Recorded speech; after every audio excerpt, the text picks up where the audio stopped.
Well, howdy, folks. How you doing today? I'm Cowboy Max. Thank you for being here today in what I am calling day 2 of my battle against the virus. You can't eat that. She's trying to eat my Leatherman. So, yes, as everybody knows, this virus has affected the entire world and so many people in so many different ways. Thankfully, for me, health-wise, me, my family, my loved ones, we haven't been affected by it. And to all of those out there who have, I'm so sorry, and I feel for you, and I hope that you're well. And my problems may seem a little bit small in comparison to that, and I understand that.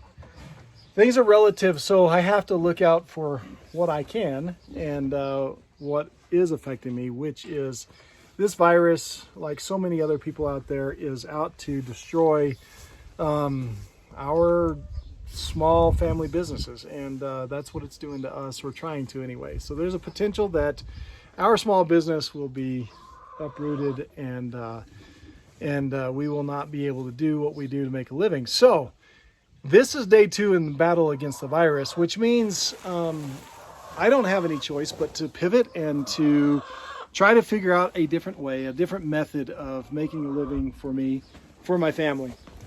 Right now we run a great pumpkin patch and petting zoo type of business. And so it is time for the battle, right? So basically day 2 and looking at this is essentially starting a new business. And anytime you start a new business, if you look at the all of the charts and listen to the experts and all of those things, everybody says, well, if you're starting a new business and you're trying to figure out what business that is, well, you got to identify a need or a problem to be solved. So that's kind of the whole step 1 of the entire process, which is, what can I do? What problem is out there that I can solve, or what problem is there out there? Can I solve it? Can I be an effect in a positive way towards taking care of that need for people and serving people in some way? And I think there is. I think that over the years in working with families and children, when it has to do with what I'm really interested in, which is agriculture and livestock in particular, I see that there's a real need for youth education as it relates and revolves around and involves farm animals, essentially. And I think that parents, mothers in particular, and no offense to those dads out there that are filling that role at home as well, but for those folks that are there with their kids at home all the time, trying to get additional education for their young children, and I'm talking kids in that pre-K to 2nd grade type of range, that we still really have the ability to reach out there and affect them in a positive way with so many things. That's the way with all kids, but I'm just focusing on these younger kids because that's more of what I know, my wheelhouse. So the business experts say, find a need. Can you fill that need? Are you interested in it? And do you have the skills and the ability and the knowledge to do those things? Well, that's what I'm talking about. I think that I'm in that circle, in that bubble, if you will, of knowing that there's a need out there in families and with young kids that can be interested in animals like I am. I have a lot of experience, years of running camps and working with youth and families, and involving these guys in that whole process. See there?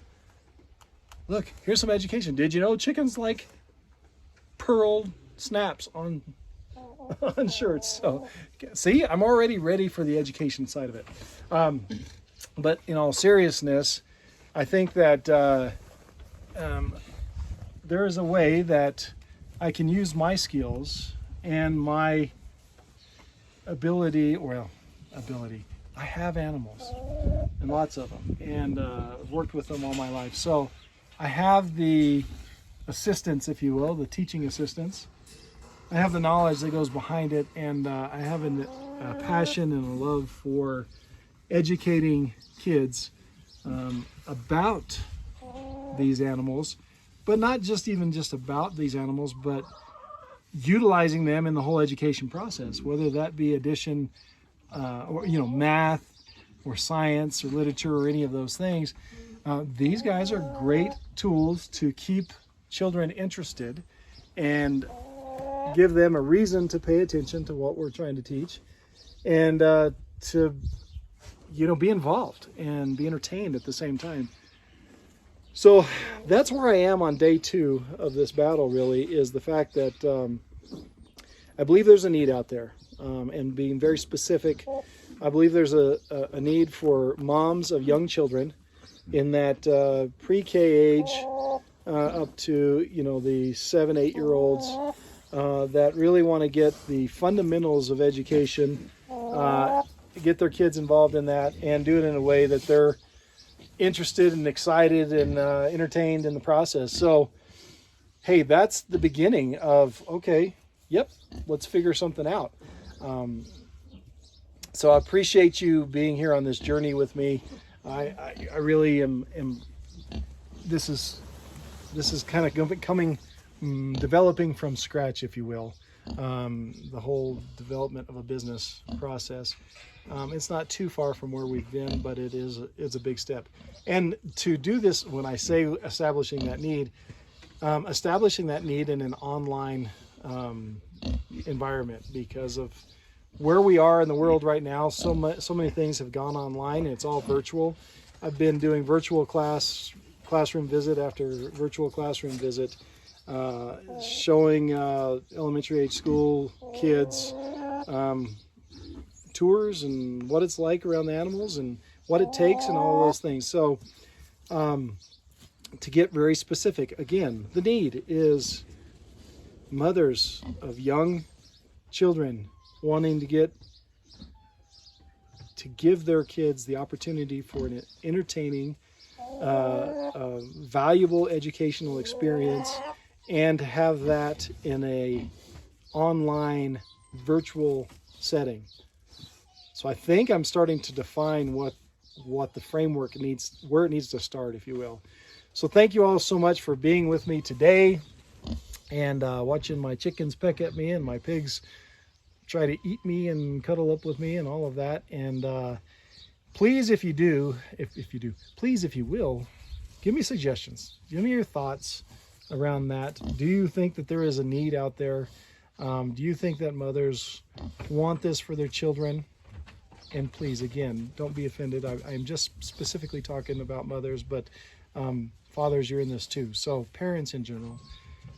Is there a need for this type of educational opportunity? Would it be something online that people would be engaged in? Would people pay for something like that?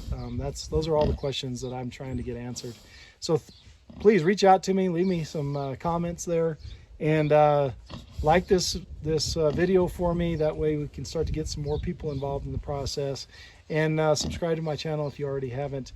Until next time, folks, thank you so much. Be safe out there, and we'll see you next time on day 3 of this battle against the virus.